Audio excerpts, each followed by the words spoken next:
now in the studio we have Olena Shevchenko, which is she is a prominent LGBT activist in Ukraine.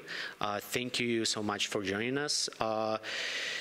Let's start to talk about this weird situation. Again, looking at the Rainbow Index from ILGA, Russia is a very bad place, but they moved a bit, just 2% in the index.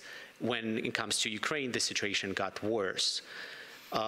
Do you surprised that just a year after the last day of International Day Against Homophobia, we see such a weird shift? Hello, everybody. Thank you for inviting me today. For me, it's not a surprise. I would say that situation with LGBT rights in Ukraine now is kind of stagnation. Euromaidan showed us a great mobilization within the community, the whole Ukrainians show that they can mobilize to reach some goals, some aims. And, but unfortunately, then it comes to human rights.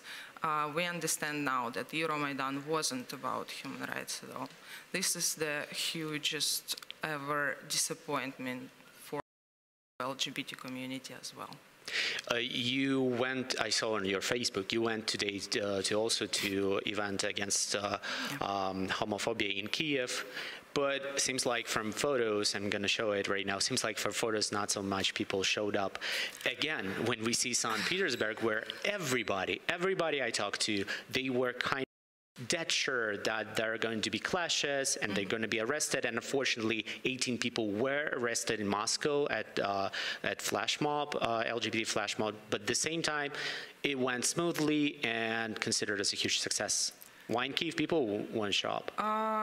Because of different forms of organization, kinda. Our flash mob was not really widespread information about that in the social network. We thought it will be the threat of security for our activists, so we just inform our people within the community, anarchist, leftist, and feminist organizations. So it was kind of grassroots initiative, just to show up in the center of Kyiv that we are not afraid, that we are here, and we will talk about LGBT rights. In Russia, we saw another situation. They spread information really widely and invited more people. Yeah. Obviously, the attitudes in Central Europe and in Eastern Europe need to change about LGBT issues. But do you think that in Ukraine, what else needs to change? I mean, is it that if the police would change and protect gatherings or meetings or protests or whatever, would that help, or is it more of a societal change? I just want, because to our audience to understand that in Ukraine, you do not, if you are LGBT, and our group does not exist even when it comes to law. So if you're attacked and you go to police and say, I want to file a complaint, and they will ask you what happened, you say like, I was attacked because of a hate crime, and they will just like laugh at you because there is no such thing in the law even. So here we see many problems. You mentioned the attitude in the society, and the policemen and the lawyers and the judges, they all came from our society with the same attitude, homophobic and transphobic attitude. And another problem is this legislative level. So we don't see any mentioning of LGBT rights there. We don't see any mentioning about sexual orientation or gender identity. We saw how Ukraine just introduced the law, anti-discrimination law last year, but without any mentioning of LGBT rights. We see Georgia did it. Even Georgia did it. Then 2 years ago, we saw 10,000 of people protesting against LGBT rally in the center of Georgia, in the Tbilisi. And Ukraine didn't. They said, we're not able to add these things, sexual orientation and gender identity, as a protected grounds in anti-discrimination law, because we have critical situation with conflict with Russia, but that's not the issue.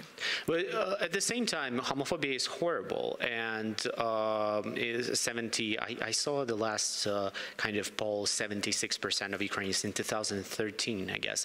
They said that homosexuality is an illness, which is something that out of 50s or 60s and was debunked by the science a long time ago. So homophobia is horrible, but at the same time, isn't it responsibilities and kind of fault of LGBT organizations too, of not able to recruit people for civil rights activism? Like, again, we see huge turnout in Russia because of repressions, because of people are kind of tired being treated as second-class citizens, but at the same time, the same event in Ukraine that wasn't under so much pressure, not so many people showed up, and there were even 2 events, and there were number of people were ridiculously low.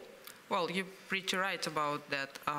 The difference between the Russian situation and Ukrainian, that in Russia, we shouldn't forget that in Russia they have not just anti-propaganda law towards LGBT people, they also have many censorship laws which influence whole civil society organization.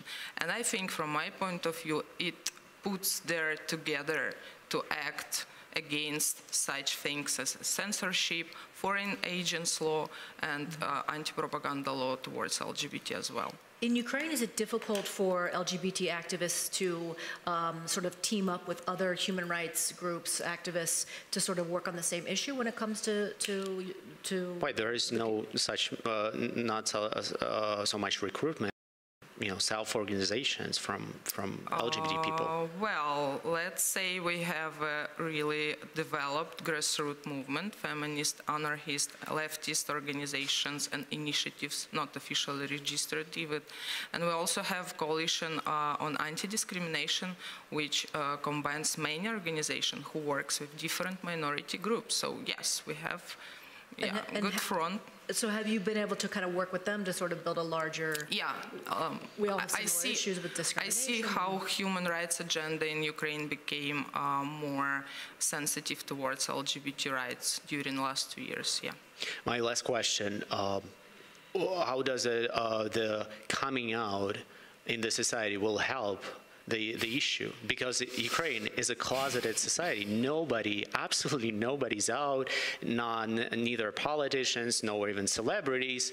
And when we're talking right now is some kind of weird, distant concept because nobody knows gays among their friends or relatives. There aren't any sort of like cultural role models such as artists or politicians or other sort of prominent public figures are publicly out. Exactly. When it states people decided to talk about it, people were kind of discussing, and then people starting coming out and saying like, I'm gay and I belong to LGBT too. But in Ukraine, it's not even close to happening. Why is so?